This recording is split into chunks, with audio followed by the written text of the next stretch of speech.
ingkang dados tukang tambal ban mugi-mugi kathah ban bledos. Sing ra penake mburi dhewe ayo. Wah, Bu Kesi lek kon ndongake nyatane ya pinter. Pinter. Wong biyen arep entuk mudin ra sida kok, Nduk. Lho aku mau seneng lho karo Pak Mudin kene. Heeh, Pak. Piyayine niku lembah manah, alus. Prasojo ya, Bu. Prasojo, kuru ireng manis kaya mantan pacarku mbiyen lho, Pak. Sing saiki dadi polisi. Nah, Sampeyan gak usah cemburu karo Pak Mudin mau. Nyet aku tak lirik mau ket mau. ha iya. Ah, Bapak Ibu kaya tepuk tangan nggo dream lho. Iki mong ya aku iki karo ngene dandan 2 jam lho Pak Yoyo. Ngapa? Kok isih-isane donake dream mbok liyane dream nek yo ana ta? Lah nek liyane enek. Apa? Gentong. Malah saya ningko kowe iki mbok ora sia-sia karo wong wedok ngono lho. Sia-sia Mas piye saya. to, Nduk? Ora wong yo nek wis cantik ngene iki ya oh Mbak Tatin sing cantik ngono ora Mbak Tatin sing kaya dream ngono kan ya jenengan nek ora tanpa wong wedok piye padake? Loh, ora apa-apa.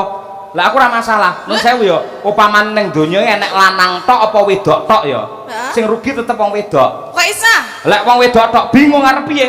Lek wong lanang tok ora masalah. Sik nek banci, ayo. Ya ora, masa ya karo ya jenenge wong wedok. Lah lek eneke kuwi mitene ngopo? Kayak apri ya lumayan kae.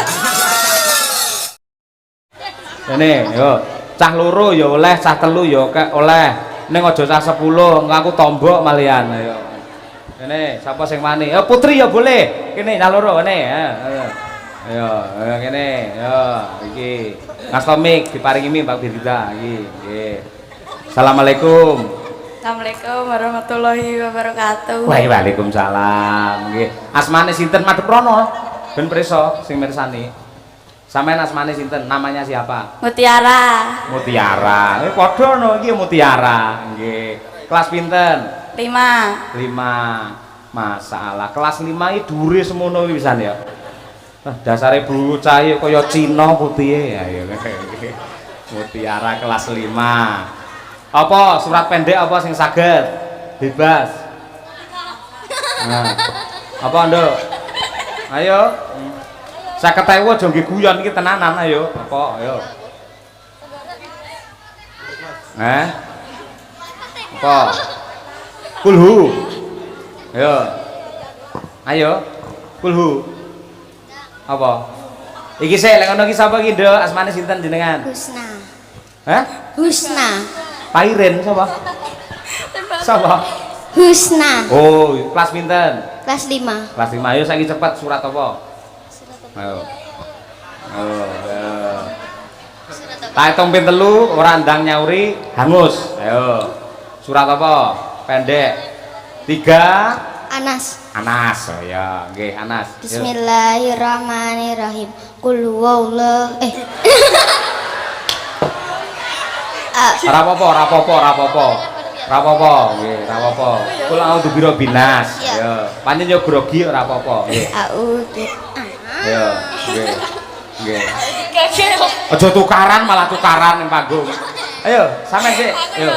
Anas, ayo. Kul a'udzu birabbinas, ayo. Bismillah. Bismillahirrahmanirrahim. Qul a'udzu birabbin nas, malikin nas, ilahin nas, min syarril waswasil khannas, alladzi yuwaswisu fi sudurin nas minal jinnati wan nas. Ya, tepuk tangan nih, luar biasa. Gandeng mau enek salah ya, selawe ya. Mboten saged ya, nggih. Matur piye karo Pak Dalang? Makasih. Oh iya makasih. Wah, tambah narane makasih ora. Matur nuwun. Bisa nek baleni sik. Matur nuwun Pak Dalang. Matur nuwun Pak Dalang. Nggih, apik. Yo sing gedhe. Awan Mutiara. Surat apa? Al-Falaq. Al-Falaq. Yo, langsung. Bismillahirrahmanirrahim. Qul a'udzu birabbil falaq min syarri ma khalaq wa min syarri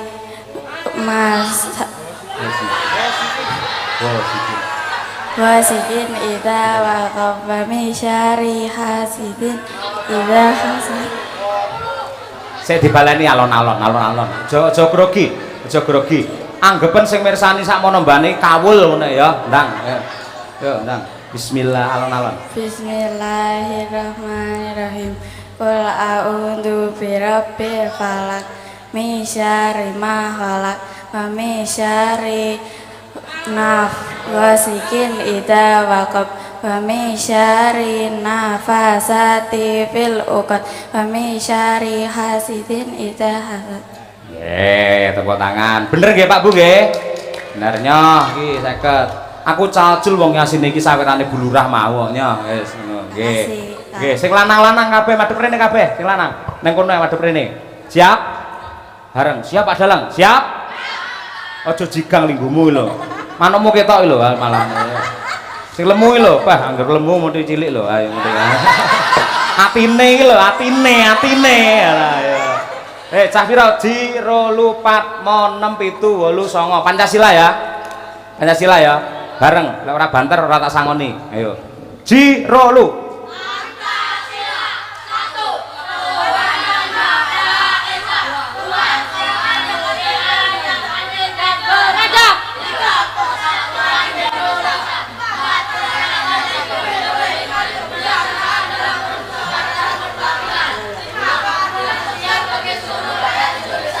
Tepuk tangan. Nggih. Sampeyan bocah cilik apa DPR enek sing kleru ning TV ngono ya. Ayo ngono e. 9 berarti lek 50 pira dadine? 200 ya le ya. Heeh, 200. Pira? Pira bir? 450. Aku ki karo cah cilik jiro 4. Nyos perwakilan salah siji, rene. Ayo salah siji, Lho iki sing lemu to sing rene mrian. Ayo. Sapa jenenge mau? Malvino. Oh alah Malvino. Ketemu gede sini gajah to kowe. Gajah ta? Nya Pak lawan 50. Didum lho ya. 50-50 aja kok pek dhewe. Aja rakus ya. Didum sing apik. Engko nggih tumbas sapa engko arepe? Nggih tumbas sapa sik takoni kudu positif lho. Mercon. Mercon. Ora sida lek mercon. Jajan. Jajan. Sepakat jajan kabeh ya. Ora tuku mercon ya. Aja tuku mercon. Lek tuku mercon, lek mati dadi mercon ya anu ora ya. Bapak 50 ditampa. Muga-muga manfaat ya. Nggih. Nggih, didum tenan aja nganti ra didum. Lek ra didum engko sampean dosa ya to. Pake sapa jenenge pake? Bapak, ayah, papa, papi. Sapa?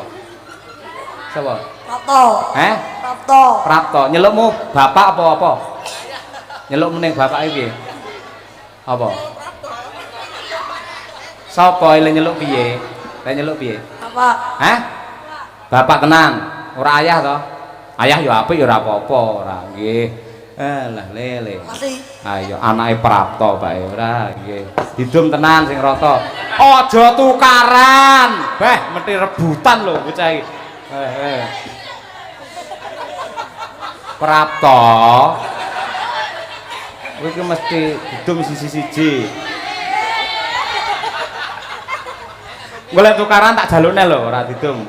Dadi sing 100 mung nggih cah loro ngono. Wis aman? Wis tenang wis tenang aman. Wis tukaran ya. Wis entuk kabeh. Iya, wis makasih luar biasa nggih. Nggih, ya. Apik neh iki lek dhuwitmu kok sisine selawe-selawe kabeh kok paringne utawa kok caosne karo Mbah Mudin sing ndonga nang kene. Mesakne sandale jepit turu elek Mas. Ayo sing dialap barokah ya. Nggih, tepuk tangan untuk anak-anak dusun Banaran luar biasa. Pecinta wayang generasi hebat. Ya, nggih. Elok temenanan nggih. Wes lungguh sing penak kono le nganti esuk. Nggih. Ana layang ki saka Bu Kades Bu Inggi kagem masyarakat Desa Sidoarjo wabil khusus warga dusun Banaran ngersakaken tembang Podang Kuning. Nggih. Sugeng dalu Mbak Limbo nyuwun langgam pawelingku dipun bawani saking kula Pak sapa iki Ganyang. Siap. Assalamualaikum. Waalaikumsalam. Sugeng dalu pepanggihan Ki Cahya wonten ing Banaran mugi-mugi Antasena Krida saged maksimal pagelaranipun dalam rangka sedekah bumi wonten Banaran. Kula warga Malu Wadung nyuwun sesideman kagem sedaya para pamirsa ingkang rawuh saking kula Pakde Jaya. Saking Bapak Haji Mundir nyuwun gending 10.8 Tuban kas mriki nggih laturaken mangke. Sugeng dalu bucange Pak Dalang, Bu Kesi ugi Mbak Tatin ingkang gemoy. Waduh. Kula ibu-ibu konsumsi badhe nyuwun gending podang kuning. Gending menika kula aturaken dumateng besti-besti kula. Mbak Yu Sripah ugi Mbak Yu Jar. Sripah karo Jar ya. Kagem Pak Dalang mugi-mugi tahun-tahun depan mboten mundak malih. Kersane saged nanggap malih nggih. Amin amin amin nggih. Mboten mundak ganti rega pol-pole ayo. Wassalam nggih. Yo kas minangka kula nuwun daerah kene 10-8 dhisik. Ya. Yan ayo yan. Ayo. Tayupan dhisik. Tayupi ditata men do guyub kaya warga masyarakat Mbanaran. Ya 10-8 yo.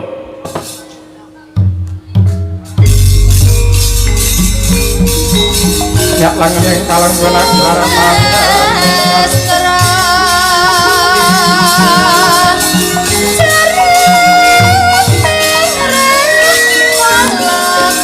Gimana ya? Ya.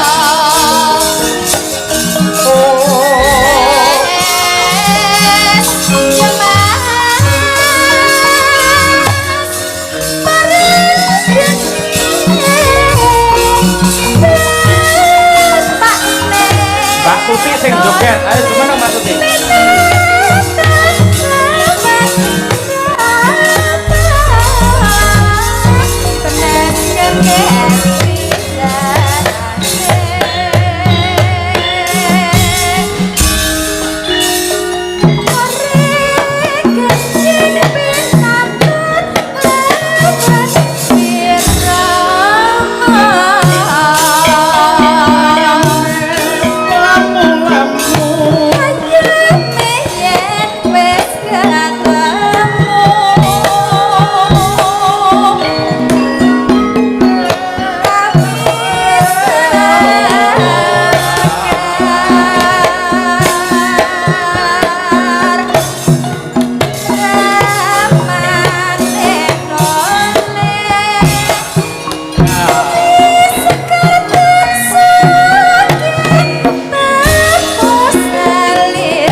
sapa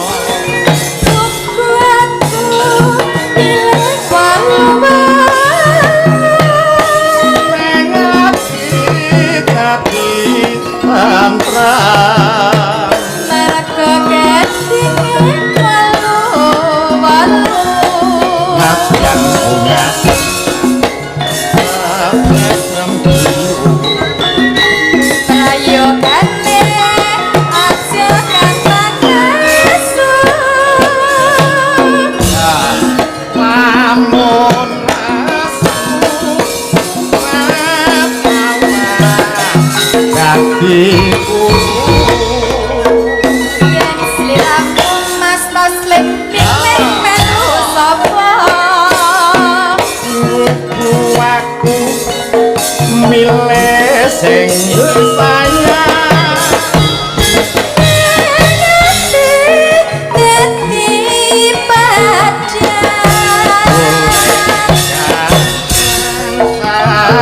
sandang pangan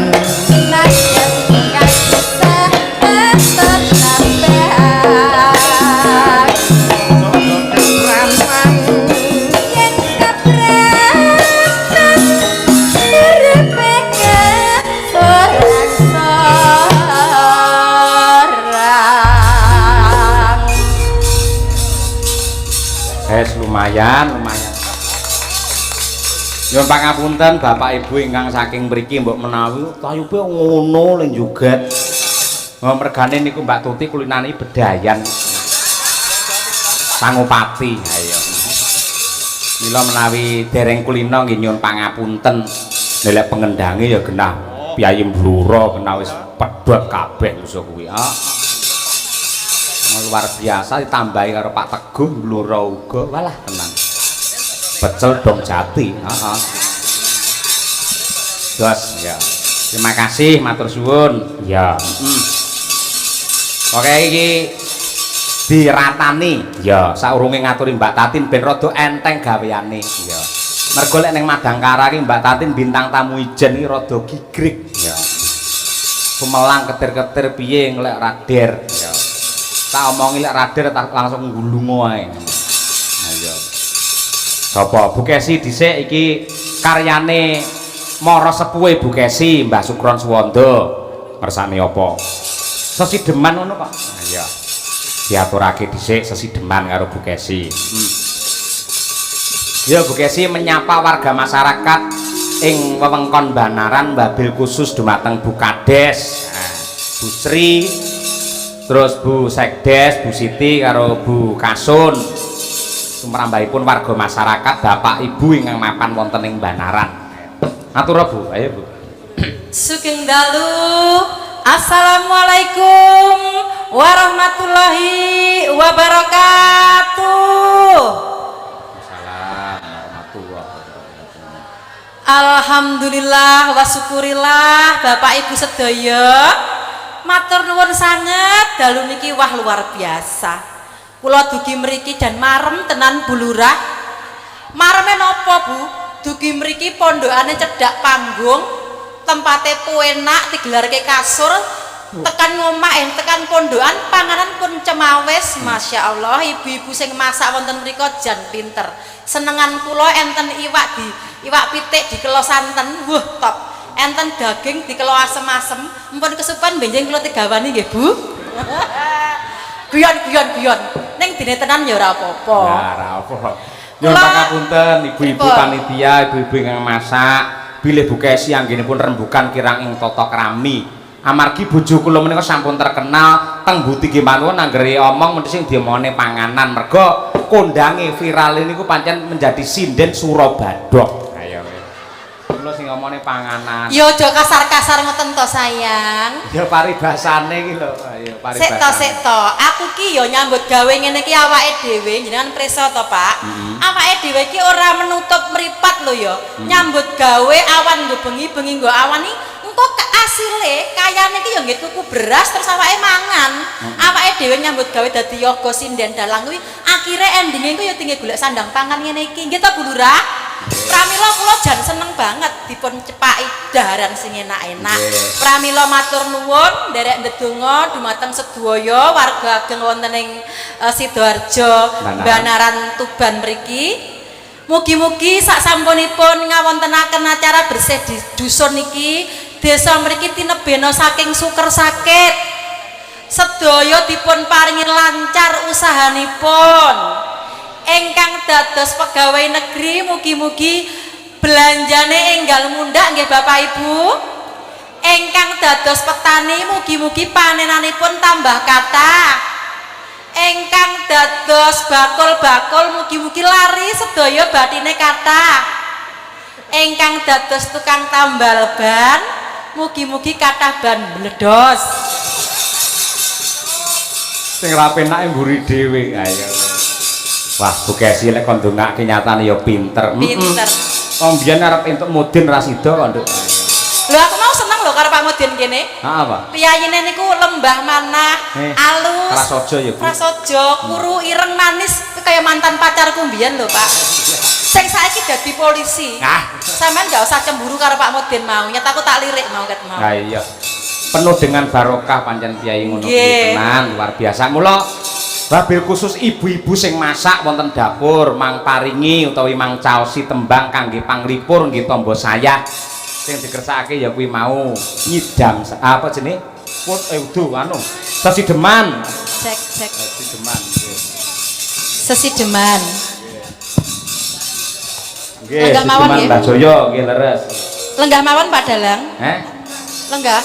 Ya jumeneng dian wae gelem ndeni srepek. Tapi awakku saiki malih lemu lho, Pak. Wis rusak ngene iki aku arep ngadeg kok isin aku. Lemu ora apa-apa, wong wedoke lek lemu kaya perahu lho, ditumpaki ora uling malah. Slendro songo, deduk.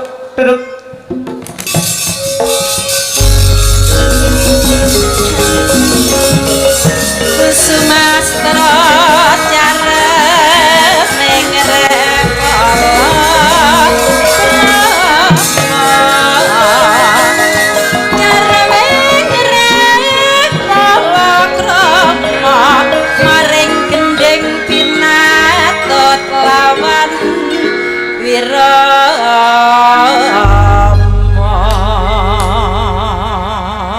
Nggih, nyuwun pangapunten Bapak Ibu sedaya menawi Bu Kesi wau matur bilih awake saya lemu niku pancen nggih leres. Ning menggawe kula lemu niku mboten perkara pripun-pripun ning atine niku tentrem merga dheke dipek bojo karo dalang sing lumaing jagat kurping langit, wong lanang sing paling setia kepada istri. Ayo.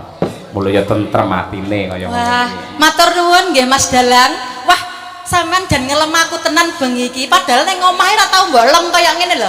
Padahal aku ning omahe gawe teh, gawe kopi kepahitan lek mau maidul. Teh kok pahite kaya ngene. Aku teh karo kopi ra seneng kok. Sing seneng napa? Susu.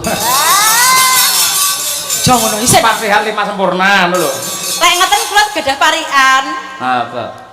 Ikan bandeng gurih rasanya. Pak Cahyo yang ganteng, Bu Kesi yang punya. Wah iya. Aja sampai sing duwe wong liya tak tembak dor. Nggih. Yo. Ana bandeng Napa? kok kena dibedhek. Cakep. Pak Cahyo ganteng senenge dolan ning kali kethek. Beh, apa kuwi tempat apa itu? Orang ngerti bapak-bapak kae nggih Pak nggih. Napa Pak niku? Santren. Niku pesantren. Oh, pesantren sesuk aku tulung jaan rono, anakku tak pondoke ning kono, Pak. Ya. Genah payu kowe malah. Matur nuwun Bu Inggi nggih. Sampun dugi griya kula kalih bapak-bapak perangkat. Wah, jan remen sanget nalika Bu Inggi kalih perangkat desa rawuh teng griya kula Njaten. Nggih namung kula cepaki wedang ngoten nika lho Bu, ngapunten. Nggih. Niku mawon mboten damel piyambak Bu, niku njukuk king warung. Aja ngono. Ayo gendaret dituthuk Mas. Iya. Ditabuh tuthuk ya palu wae ora kaya. Sik Pak, kuwi Pak. Sesideman Pak kok Sri Huning. Sik ta Pak, si Sediman apa Sri Huning nyuwune jenengan? Sesideman sik ya Pak. Nggih. Oke, engko srihunenge lek goro-goro. Waduh, kaya dalange nata dhek. Saking senengku lho Pak, yahene iki ning Bandaran Senori kene iki jan urung wayahe metu sego. Saiki wis metu sego kotak lho, kudune jam 1 metune ning gandeng panitia ibu-ibu sregep tenan. Pun medal nasi kotak. Wis metu. Sampun. Tengah rolas, biasanya tengah rolas aku yang metu. Ayo, ngandem ya, apa ya? Ayo. Nakal jorok. Segone kuwi lho carane. Wiwitane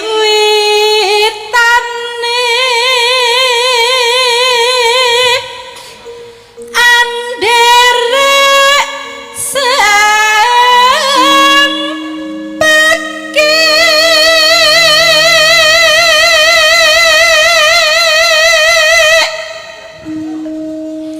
priya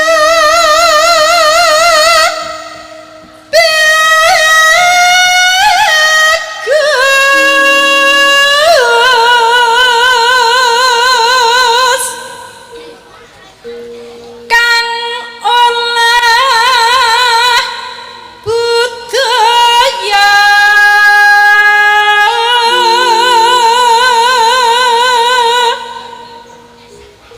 sowan menyang kutha gedhe.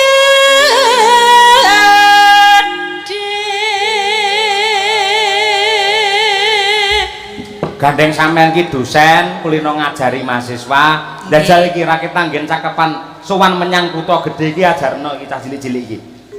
Iki lho kepenakan Tenan. untuk 50 iki mau Den. Ayo. Tole, sik iremne Bu Kesi ya. Sampeyan gelem tak ajari nembang ya, tak warai Ayo nembang. junggu-janggu anake Prapto lho, junggu-janggu. Le, Cak Bagus. Dimirengke Bu Kesi, dirungokne. Tak warai nembang ya. Sithik wae, mengko lek iso sampean tak sangoni meneh, tenang wae. Coba diterokke bareng-bareng ya. Dimirengke Bu Kesi sik ndut-ndut. Sampeyan Bu Kesi. Sowan menyang kuwi tok ya. Sowan menyang ya. Jiro lu.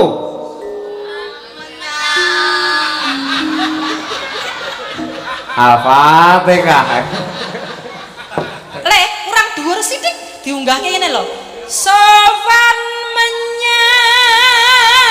Yuk.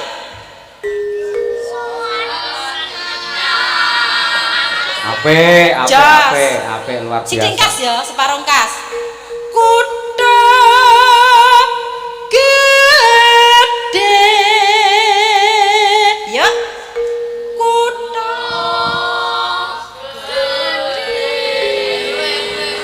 wah 100. Ayo ibu-ibu sing nang kono. Ibu-ibu sing nang kono nggih, ibu-ibu bareng ya. Sowan menyang. Yuk. Kurang banter Bapak Ibu. Sowan menyang. Semangat. Bu, sik. Bu kok lirih men kaya lek nyeneni bojomu lho, Bu. Wis luwirih ora, ayo banter. Sowan menyang, ngoten. Yo, jiro lu. Elok, kutha tambah Bu. Kutha. Yo. Gedhe.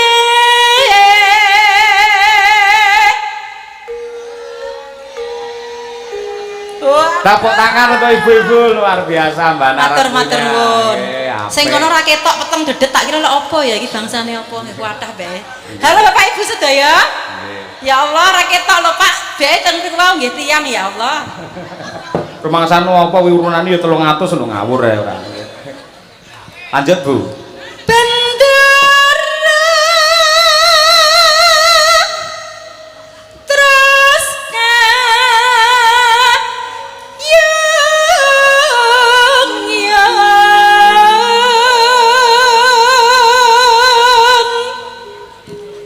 Selendangku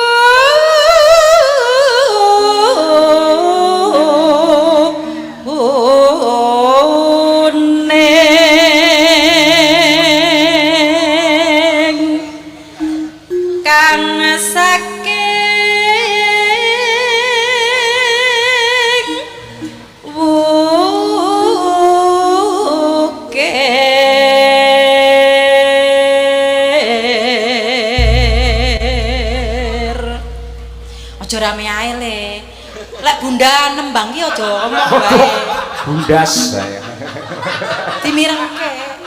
Bunda enggak mireng tabuhane gender kok ya. Lah kuwi ngrasani sampean kowe mau. Pripun? Jare bukesi ngene duwe bae ngapusi. Ya engko bariki ya. Heeh. Suara kurang permana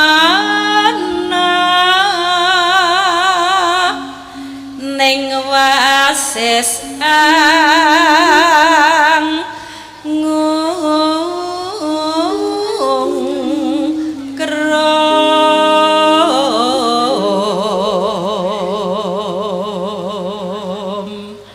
Nanu angungkrom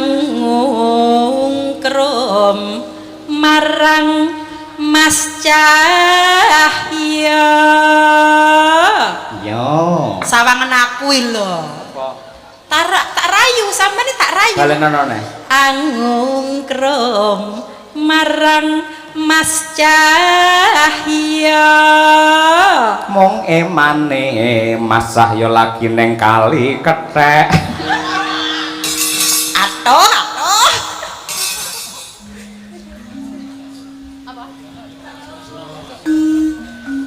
Terus tresno sesidheman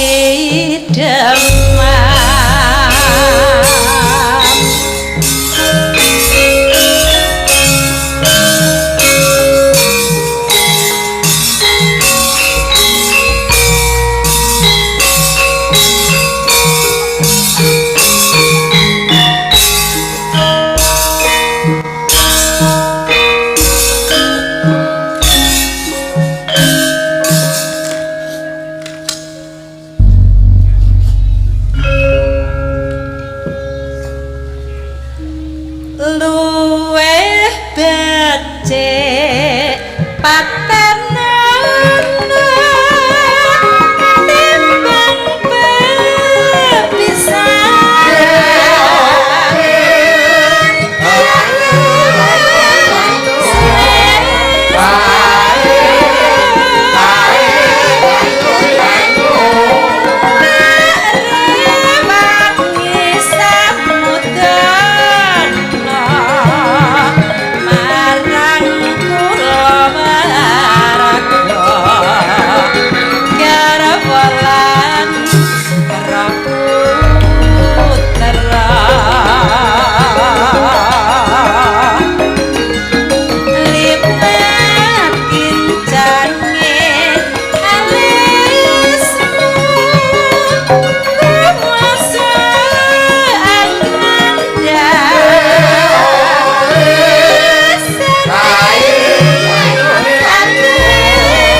timbang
tasih mampu ngladeni selalu Pur rem mangka kowe becandu kanyen bocah guna aku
Terima kasih sembah nuwun Bu Kesi.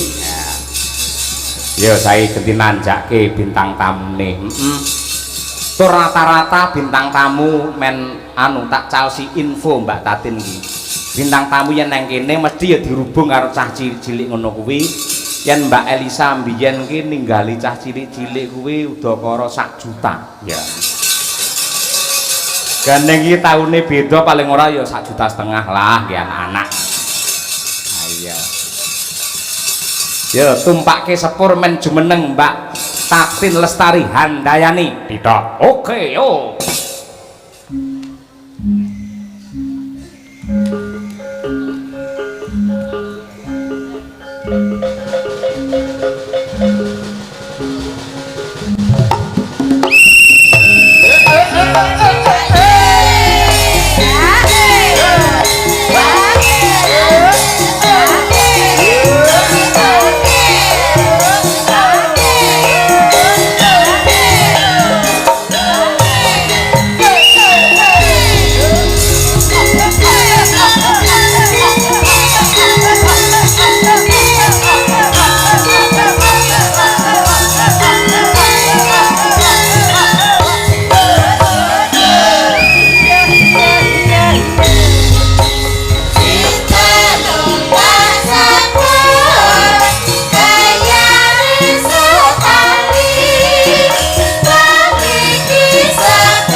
Kaya sing tak aturake ngarep mau Mbak Tatin, seksine wong sakmene mbane iki. Pripun? Mbak Elisa mbiyen ninggali 1 juta. Niku rak Mbak Elisa ta nggih? Nggih, Mbak Elisa. Nek Mbak Elisa ya pen kajenge Mbak Elisa. Terus sampean beda mesti ya? Beda. Luwih akeh ya? Ya nek aku ya ndelok engko jajal saking bulurah piye. Moko bulurah liwati Bu Kesi. Berarti ndelok Bu Kesi piye iki kok? Oh. Nggih Bu Kesi ya piye? Dadi Bu Kesi ndelok nang dalange lah tergantung kok dalange piye. Lah kowe manut bulurah piye iki bulurah? Malah ubeng-ubengan. Lempar-lemparan. Nggih menika nderek sowan wonten Banaran nggih Pak Cahya. Nggih Banaran Sidoarjo Senori Tuban. Senori Tuban menika nembe sepindah menika kula sowan wonten mriki matur sembah nuwun. Menika nderek ndedonga kagem masyarakat wonten ing mriki. Menika acaranipun bersih desa nggih. Nggih utawi sedekah bumi. Oh nggih. Menika nderek ndedonga Pak Bu, mugi sedaya masyarakat wonten Banaran mriki tansah pinaringan slamet, sehat, kathah rezekine. rezeki ingkang berkah barokah. Nggih, amin. Matur sembah nuwun menika sampun napa jenenge kersa nimbali tatin sing kaya dream nggih. Matur nuwun Pak Bu sedayanipun menika nggih nganten iki wujudipun dream ning dandan nganten iki. Aja kloro-loro ngono kuwi lho. Lah ngapa? Mergo kaya dream akhirnya awakmu viral. Lah. Jajal awakmu kuru aking ngono kuwi malah ora kondang. Piyayi kene iki mergo kulino nonton ning YouTube, nonton ning TV karo sinden tatin kaya apa ambak sampean lemu. Ning nyatane gemesne. Nggih napa mboten Bapak-bapak? Lho, kuwi penggemarmu kuwi, Tin. Ra mungkin iku mau sapa sing ngomong nek kaya dream. Aku. Terus Lho kuwi mau dream nggih ada apa? Minyak toh? Minyak. Mongko nun sewu sponsor terbanyak di sini napa Bu? Pertamina nggih. Lah niku biasanya lek sing jenenge lenga diadain apa? Dream. Lah kuwi dream ki penting, tanpa ada dream dan minyak mokal iso bersih dusun wayangan nanggap dalang cahyo sindene tatin titok. Lho ngono kuwi. Mula tepuk tangan untuk dream kita malam hari ini. Ah, Bapak Ibu kaya tepuk tangan nggo dream lho. Iki wong ya aku iki karo ngene dandan 2 jam lho Pak Yoyo. Ngapa? Kok isane dunake dream mbok liyane dream nak ya ono ta? Lah nek liyane enek. Apa? Gentong. Malah saya ning kowe iki mbok ora sia-sia karo wong wedok ngono lho. Sia-sia Mas, piye saya. to, Nduk? Ora wong ya nek wis cantik ngene iki ya oh Mbak Tatin sing cantik ngono ora Mbak Tatin sing kaya dream ngono kan ya jenengan nek ora tanpa wong wedok piye padake? Lho ora apa-apa. Lah aku ora masalah. Nun sewu ya, upaman ning donya enek lanang tok apa wedok tok ya. Sing rugi tetep wong wedok. Kok isa? Lek wong wedok tok bingung arep piye? Lek wong lanang tok ora masalah. Sik nek banci, ayo. Ya ora lah. Masa ya karo ya jenenge wong wedok. Lah lek eneke kuwi witekne ngopo? Kayak apri ya lumayan kae. Sajake kulino karo banci iki dalange. Ya ora jenenge lanang karo wedok iki wis dadi siji kaya Adam Hawa mau lho Pak Yoyo. Dadi anane wong lanang kuwi ya karo wong wedok ngono. Dadi nek karo wong wedok iki aja sia-sia. Wong sing sia-sia iki sapa to? Sponsor terbesar untuk Banaran Bersih Dusun niki saking napa, Pak? Pertamina lho. Pertamina niku napa to, Pak? Minyak lho. Minyak niku diadain napa? Nun? Apa?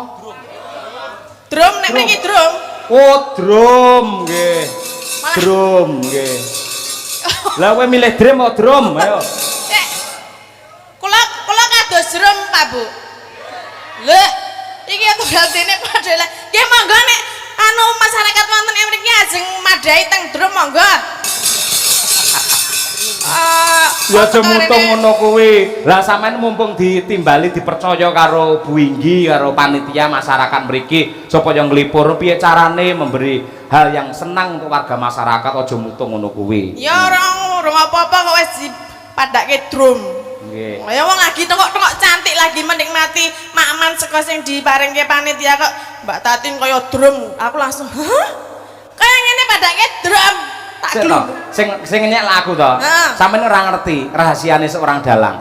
Dalang iki anggere nek sinden dielek-elek, biasane dhek malah seneng. Oh, berarti sengit dulit. Ya aku lek ndulit tok gelem, sapa sing gelem kaya ngono kuwi? Lah maksudnya? Ya ora iso tegese seneng iki tegese memberi perhatian khusus kepada sinden itu sendiri. Oh, nek jenenge ngono kuwi berarti nek umpamane ngunek-uneke berarti sayang. Murah nyapa kok sayang? Lah piye toh? Jarene kuwi mau piye nek ngunekke ngono piye mau? Perhatian. Perhatian adalah tanda dari Seneng. berarti jenenge seneng kula. Seneng antarane dalang karo sinden. Tenane. Ya wegah masa aku gedene semono mlebu nang drum ya gah. Ya aku yo wegah dileboni ngono sakmono gedene kono padake iki yo gedhe ning cilike. Sae-saene. Yen cara ngene jenengan pundi, Mbak? Alamatnya jenengan? Oh, nggih, nderek nepangaken nggih Pak Bu. Kula menika saking Sentolo Kulon Progo Yogyakarta nggih. Dadi wau mriki niku perjalanan kurang luwih 4 sampai 5 jam. Dadi iki adoh kono adoh kene tundekke drum. Matur nuwun nggih Pak Yayan nggih. Sami-sami. Jan, dalang kok le jan apik tenan ngono lho. Ora ngono kapan jenengan iso silaturahim karo Piyai Banaran kaya ngene lek ora lantaran Pak Cahyo Kuntadi kan ya moga. Oh, nggih. Matur sembah nuwun nggih Pak Cahyo. Lantaran panjenengan kula saged sowan wonten ing Banaran menika. Lek cara desane jenengan kampunge jenengan jenenge apa? Lek kene kan sedekah bumi, kono apa jenenge? Mereka nggih ngerti dusun. Ngerti dusun. Nggih. Ada perbedaan apa mboten antara Banaran kali Sentolo? Ya bedane ada. Bedane apa? Bedane nek nggon mriko iki mengko sing nonton rapati akeh. Oh. Nek mriki jan tumplek blek sakmene saking mriko ngantos mriko menika manusia sedaya lho niki. Nggih, ya dicukne wiran ki 300-an kok. Ora nonton ya rugi. Pinten iurane? Ana sing 300, ana sing 250 kene ndosuk ngono kuwi. Oh. Minim iki 130 ki merem dipet pisan. Niku saking masyarakat nggih. Nggih. Nggih mengko lantaran panjenengan. Nggih. Panjenengan terus kula. Heeh. Kira-kira kinten malam hari ini saya berapa? Lho saru, mosok ngono diomongne nang kene. Ala kok dadi Bu, menjang malih nek menawi ajeng nanggap kula mboten sah liwat dalange nggih. Soale menika guntinge landhepe pol iki. Aku ora gunting, Lah apa? ngelongi. Oh, berarti nek ngelongi jatahku berarti ki wayang gamelan dan sebagainya ki aku yang melu duweni lho. Kok iso? Lah kok nggon aku yang melu mlebu nggonamu? Heh? Nggon piye ta ya? Nggon aku Heeh. mlebu. Hah? Piye, Pak? Ora iso wong drum ki ada kok mlebu ngendi ora. Maksudnya iki dadi Lah, wah bener kuwi Pak. Leres, nggih. Dene Pak Dalang mlebu ning drum nggih. ora bapak era muni drum kok nek Pak Dalang mlebu ndamu iso ngono. Maksudnya iki kula iki ya melu urun tuku-tuku ngono lho wong kuwi ya termasuk duitku barang. Lah iki pancen milik bersama. Biasane engko lek poso iki didol dhewe-dhewe iki. Ya aja ngisen-ngisen ke dalang kondang. Lah aku ki ndek ben entuk saweran pas ning Surabaya ki lho ning nggen apa kae? Nggen Mabes kae entuke dhuwit 10 juta Tin. Langsung tak tukokne lemari. Kanca-kanca nggo klambi ae lebokno kene kabeh kaya ngono. Lah ya sing bener ya ngono kuwi wong milik bersama ya. Lah iya milik bersama rumah samu piye? Ya jane nek ana saran ya didumke ben nggo tumbas sapa ngono. Aku suwi kapok Tin aku lantarne awakmu kok undet-undet masalah duit. Aku isin. Lah piye ta? Lah jenenge ra butuh duit. Heh? Ra butuh duit. Ya butuh duit lek diomongne ning kene aku sing malu ora. Lah aku gur ngomong lho, gur ngomong karo masyarakat. Pak Bu, benjang malih nek ajeng ngundang kula ampun lantaran dalange. Meng ngono kok. Mergane dalange guntinge. Loh, Bu iki melu sapa to, Bu? Masa ala Tatin teko kene sing nelpone aku mosok muni londap-landep ora. Sing landep iki lambene Tatin kuwi malah. ya ora, ya pokoknya terima kasih nggih Pak Dalang. Kula Sami-sami. lantaran panjenengan kula saged sowan wonten mriki duwe sedulur anyar. Sesuk meneh dadi nek wis denarene iki rak ya engko dadi seduluran ngono. Tahun ngarep ganti bintang tamu ya. Ya ganti dalang bareng kok. Ojo. Aku iso kok tahun ngarep iki. Wis di DP ta? Wis. Kowe ora ngerti, tahun wingi iki ganti dalang mergo aku karo kanca-kanca ora iso. Akhirnya ya balik meneh. Ini tanda cinta kasihnya warga masyarakat Banaran karo Bu iki terhadap Madangkara lho ngono kuwi. Oh, nggih. Saestu ta, Bu? Nggih, mergo Nggih napa mboten, Bu? Nggih, Nggih. Lek dalange pengrawite tetep lek bintang tamune salin-salin ngene. ra apa-apa. Aku sesuk ya arep rene dhewe wis ngerti nggone kok. Rene dhewe rene gamelane rene sinabuar ngopo? Iya. Nang perapatan jare bapake ngopo nang perapatan? Nggowe cik-cik ya, Pak.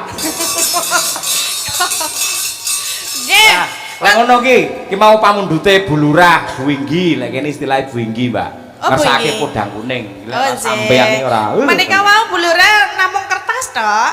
Enak duwe akeh pancen. Endi? Ning tak domeni cah cilik-cilik iki lho pisan. Waduh, balik kele. Lho. Lah Kowe iki jane sinden apa kotak amal ora? Lah ya Kabile kan tegel. nyuwune kuwi to. Paling ora kowe iki nambahi cah cilik-cilik ngono. Alah kok sik yo le aku ora entuk-entuk le, engko entuk tak keke ya. Oh, genah. Bareng saiki cetil ngono ya, jiro lu. Cetil. Mani omoni cetil ngono. Tak sentik engko. Wah. Ya, piye? Mbak Tatin piye? Piye ora krungu? Ocen heeh. Wong ya ora dikei apa-apa kok wis jejaluk. Kono anteng nang kono ya. Dimatke sik Mbak Tatin sing cantik kaya drum. Ata dimatke. Disekseni kaya drum tenan apa ora ngono ya. Ora aja kloro-loro ngono kuwi. Ya keloro-loro bae. Wong lagi ketemu nang kene pisanan kok dunekke drum. Lha drum aku ki minyake ngono lho, Din. Tegese Terus? aku karo kowe bersatu padu terus ngono lho. Minyake renek drume akhire ya kutah nang ndi-ndi ngono kuwi lho. Ngono berarti Lanjut. Malam hari ini berarti dengan Dalangki Cahya Kun tadi minyak mambu. Boleh ya? Minyak kapak. Menika napa mau lagune Pedang Kuning? Pedang Kuning Bu Inggi sing ngersake. Bu Inggi, Pedang Kuning Bu Lurah pundi ta? Bu Lurah. Wah, nggih, wah sing cantik sekali nggih. Awas Bu. Ngapa? Wong sida meneng kok. Agem bawa Bu. Nggih. Nggih. Nggih, nek agem bawa niku biasane ten Yojo 300 Bu, nggih. Yogja ya Yogja Tuban beda nggih Bu nggih.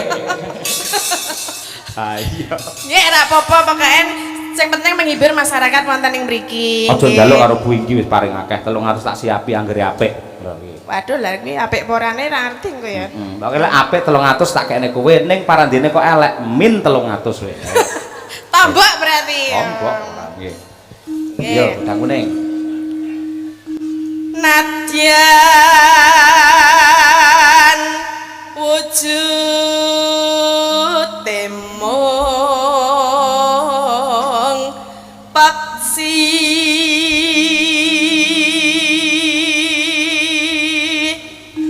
Nano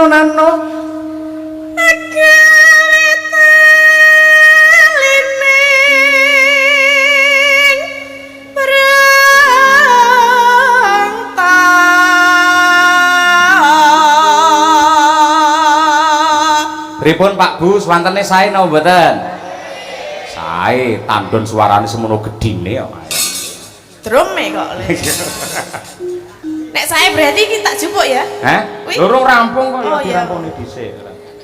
Aran dile. Kuwi wis mutung kuwi paling ra entuk apa-apa. Arep pipis. Ya. Halus manis nangsa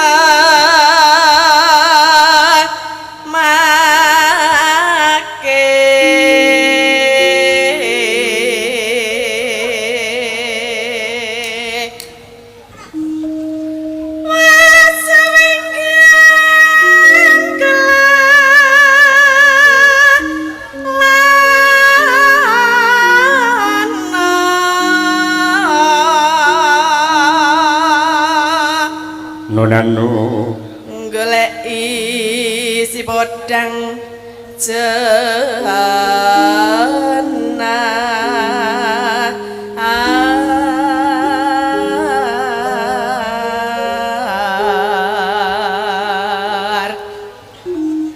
iba bunga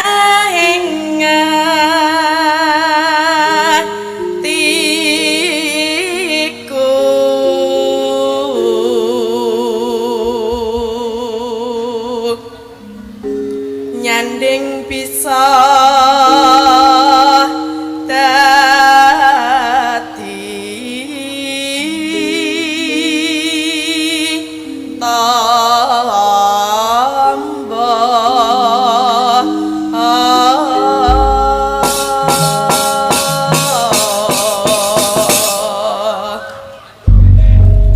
pripun Mak? Tayop ke? Onjih. iki ra kok jaluk. Wis wae, wis rampung. Urung rampung lagune urung ya. Oh iya ya.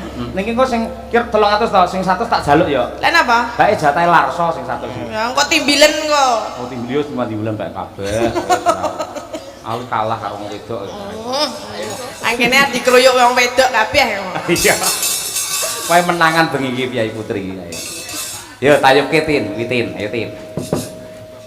Esuk awan ning omah wis ora krasan kaluyuran anggoleki sing tak sayang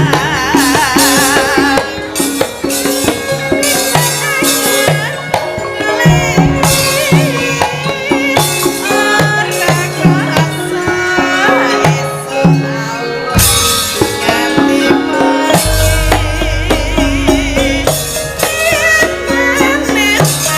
meneh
bawa laksana iki paringane Bu Inggi tak caosne jenengan iki Siap. 300. Ya. 300 matur sembah nuwun nggih Bu Inggi. Nggih, Iki sami-sami. janjiku nyolenya 100 wae nya. Ora do meneng wae kok kuren. Ngedume piye lek 100 tok iki? Lah, ya songo iki nyepleh 1000. Lumayan kan itu cilok. Nek nggo tuku cilok lumayan wis entuk 70.000 to Le. Ndelok wayang entuk duit wah lumayan ya. Lho calone bocah-bocah kuwi iso lek sunatan utawa rabi, yo njaluk ditangkepne wayang. Oh nggih, kudu. kuwi. Dalange sapa Le? Sesuk nek sunatan dalange sapa Le? Hah? Oh wis bar sunat kok. Lek rabi. Nek rabi kapan? Ya sik suwe. Wis suwe ya. Bar sunat Ah, iya. wis Nggih. Menika ugi kula aturaken dumateng para pamirsa ingkang mirsani Mbak Tatin lumantar streaming YouTube Kuntadi Channel. Ingkang alhamdulillah sampun 3.600 penonton pasang mata sembah nuwun. Luar biasa nggih. Dadi niki malam hari ini Pak Bu menika disiarke wonten YouTube Kuntadi Channel. Dadi menika dipun siaraken ngantek tekan seluruh dunia. Leres. Sing mriksani mboten namung panjenengan sing wonten mriki tapi ten pundi-pundi. Dadi niki pun kondang sak dunia nggih. Nggih, leres. Nggih. Ugi ngaturaken sugeng rawuh dumateng kadang-kadang WMC ingkang saking Bojonegoro, wayang mania community siapapun dalangnya yang penting wayangnya. Nggih, pokoknya siapapun dalangnya, siapapun yang mendalang tetap didelok, Nggih. tetap dilestarikan gitu. Nggih. Ugi caksi lover sing nekat ana sing saka anu lho Mbak, Magetan lho Mbak. Tidak mriki, Oh, kuwi adoh banget ge cah wedok. Iki Wah. nekat tenan lek kuwi ora. Nggih. menika, Mbak menika. Nggih niku. Mbak, sok aja nekat-nekat lek daerah Medion monggo iki adoh tenan iki. Waduh lho Mbak, iki ge mau liwati hutan-hutan lho Mbak. Kono aku mau liwat kene iki wedi aku. Lah ngopo? Lagi wetenge hutan lho. Oh. Ge dalane ciut ngono. Ah, iya. Ning kula nggih anu wingi nate ten Tuban, ten Jatirogo napa pundi nggih? Jatirogo nggih. Mau Jatirogo. dadi ketuban sudah 2 kali ini alhamdulillah. Ketuban. Ayo. Ke Tuban. Heeh, neng Tuban. Nah, nang Tuban lho maksudnya padahal iki senengane ora mlesetke wae lho. Ora kok ya, iki memang meluruskan kok ya. Tak golekne kanca iki ada bibit baru. Oh iya ini aku belum pernah lihat. Yen biyen nate duwe ratu podang kuning iki tumenggung. Ayo. Lah, ratune nanti ratune. Ratune lagi umroh kok. Oh, Iki lho si Mutiara ki ya Ponorogo ta, Nduk? Ya coba kaya apa berdiri, Nduk. Ayo. Iki tumenggung. Ayo. Ben kenal sapa ngerti iso ketularan kondang laris kaya Mbak Tatin. Ha kuwi. amin ya. Nggih. Ya. Dadi ning Madangkarai selalu ada bibit-bibit ngene iki Mbak Tatin. Oh, Jeh. Dadi urung karuan lek sak riat iki melu aku terus ora. Suatu saat ya dheweke pengen hijrah ning endi ngono kuwi. Ku terus aku membibit lagi ngono Oh, kuwi. nggih lah ya wonten niku dalang sing napa jenenge sing sae. Nggih. Dadi yo amal ibadahe nggih apik. Meregenerasi. Meregenerasi. Pokoknya panen tumbuh satu piye PK hilang satu tumbuh 1000 ngono. Nggih, leres nggih. Terus rencananipun diajeng umroh-umroh nih sinden mungkin ya. Oh. Berarti oh sing ngumrahke Pak Dalang to? Iki Mutiara lagi anyaran ngomong sing ora-ora kuwi ora kuwi. Aku remuk ngumroh ning Lah wau ngene. sing setunggal sanjange pun umroh. Lah lek umroh terus lek liyane ra apa-apa lek Mbak Tuti umroh neng kono piye jal polahe. Dek ro krungu Fatihah panas kok pisan. Iya. Ya selamat malam Mbak Mutiara. Yes, dalu Mbak Tatin. Jenengan tesih sekolah. Tasih. Kelas berapa? Semester 4. Oh sudah kuliah. Nggih. Kuliah ya. Nggih. Semester 4 di mana? Wonten isi Surakarta. Oh berarti muridnya Pak ya Bugesi. Nggih, Kita? tapi lentu jurusan. Oh napa? Kula Karawitan. Oh nggih, Pak ya Bugesi kan pedalangan nggih. Nggih, pedalaman. Ayo nggih. Pedalangan kupinge. Lah ya kampusnya rada dalam ngono lho maksudnya. Oh. Pedalam. Ayo nggih. Daleme ndi iki? Ayo, ndi Dok? Saking pundi? Nggih, kula saking Ponorogo.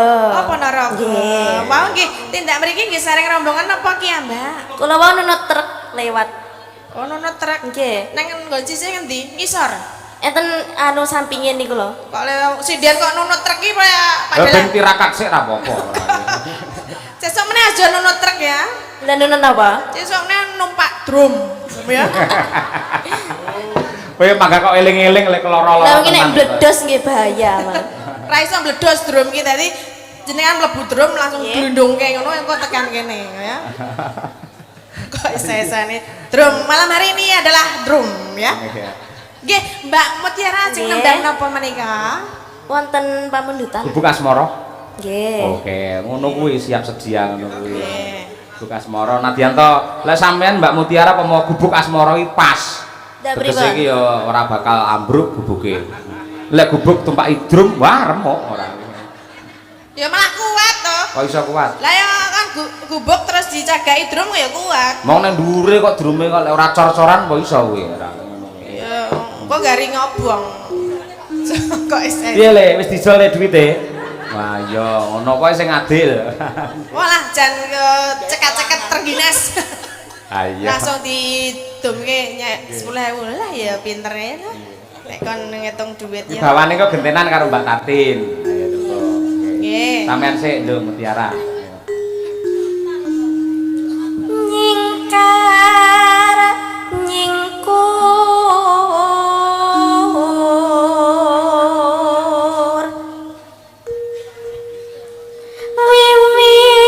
wiwitane nyingkar nyingkur.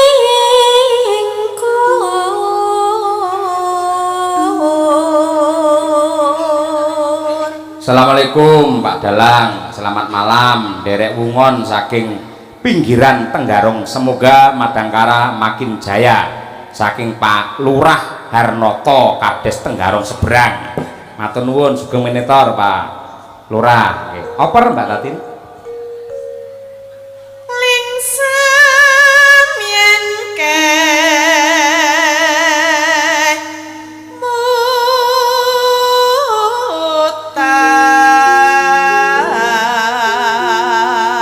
mutan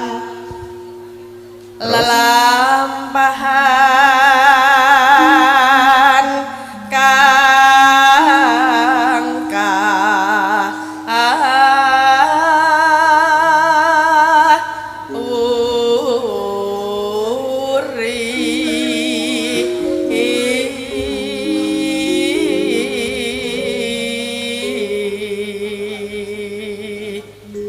Ya nduk genti Mutiara. Tresna tulus nadyaningku bekas marah.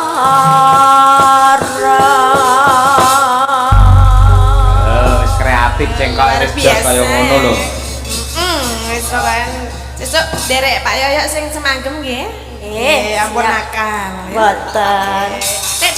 Nek dina kali dalange ora anu langsung ngomong karo Gesi. Nggih, langsung laporan. Lapor langsung. Dadi karo Pak Dalang pamane sangone pira-pira manut ngono ya nduk. Nggih. Pamane swidak ya ditampa disyukuri insyaallah bakal Nggih. dadi barokah ngono ya. Mbok nggih.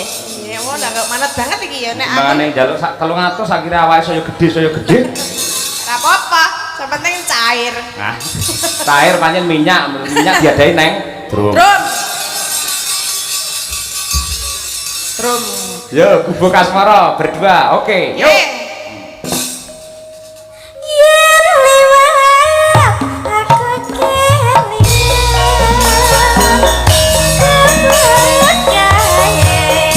yen tangan gelar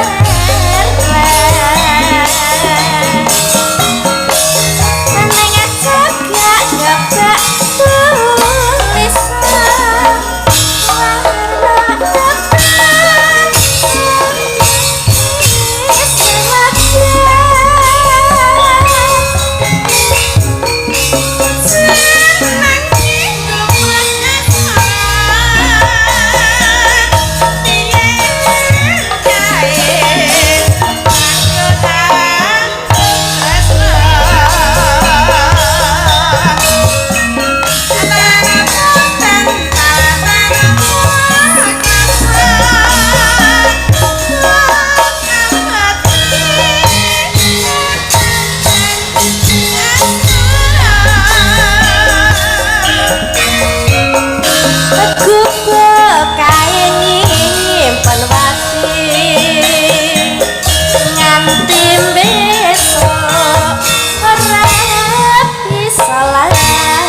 ati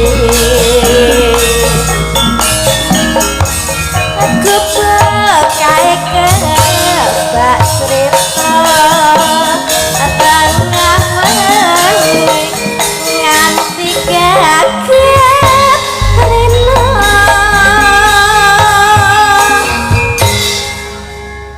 Catetan sajroning ati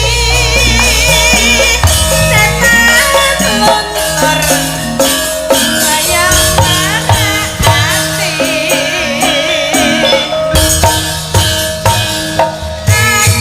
aku kowe dadi karwa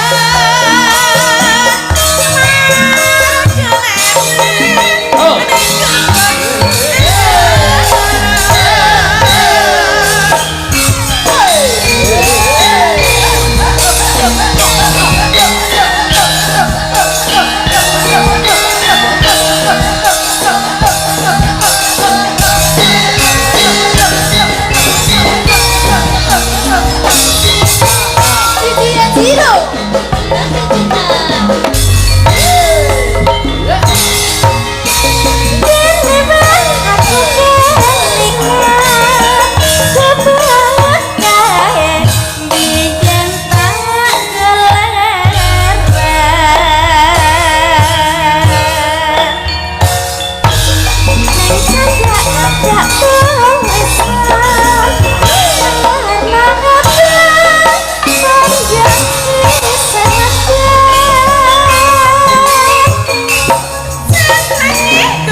gede ya.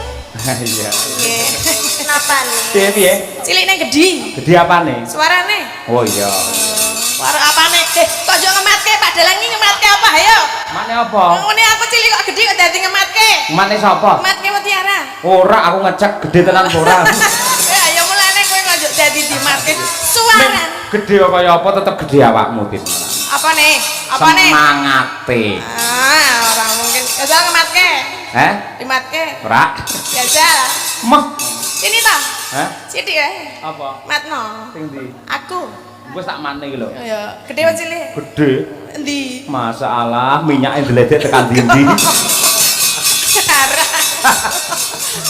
Saged pinarak Mbak Tatin, matur nuwun mangke kalajeng wonten goro-goro. Nggih. Antasena Krida ya. Wis dipaket karo sagung para panitia sedaya. Sampun kesesa kondur mangke artis Madangkara Mbak Birgita kula nggen goro-goro. Ya, nggih pancingan mergo penggemare Mbak Birgita ya ana. Akeh. Mbak Compe akeh. Iya. Yo rakit bebarengan nok tak derekake mah. Yo.